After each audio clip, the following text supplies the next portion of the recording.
Hey guys, in this video, I'm gonna break down the main differences between Tidal and Spotify so you can figure out which one's gonna be better for you. All right, first up, audio quality. If you really care about high fidelity sound, Tidal would probably be your pick.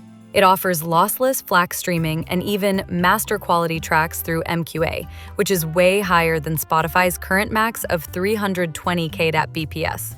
Spotify is supposed to launch a Music Pro tier soon, but it's still not here yet. Probably delayed by licensing hurdles, platform costs, and some strategic reshuffling. Then there's music discovery. Spotify is awesome at this. Its playlists, daily mixes, and that algorithm just know what you want to hear. Tidal's discovery is decent, but it's nowhere near as smart or personal as Spotify's. You'd also want to look at catalogs and exclusives. Both pretty much have all the big artists, but Tidal sometimes has exclusive album drops first, especially with hip-hop and R&B. Spotify usually catches up quick, though.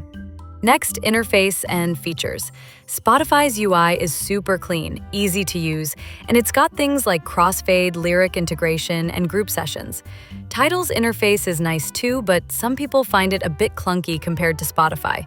Tidal also shows detailed song credits, so if you're into checking who produced or wrote a track, that's a pretty cool extra. And then there's pricing. Both cost about the same for standard plans, but Tidal's Hi-Fi and Hi-Fi Plus tiers are more expensive than Spotify Premium. Spotify's got plans like Individual, Family, Duo, and Student, so you can pick whatever fits your situation best. Tidal's got two plans, Individual and Family. The individual plan costs $13.99 a month, and the family plan is $22.99 a month.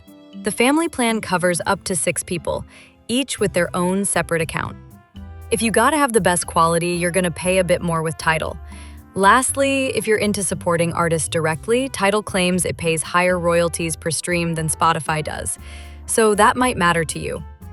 All right, so to sum it up, if you want to discover tons of new music and love a smooth app, Spotify's probably still king. But if you care about the absolute best audio quality and supporting artists a bit more, you'd want to check out Tidal. Hope that helps you decide. Hit subscribe for more quick comparisons, and I'll see you in the next one.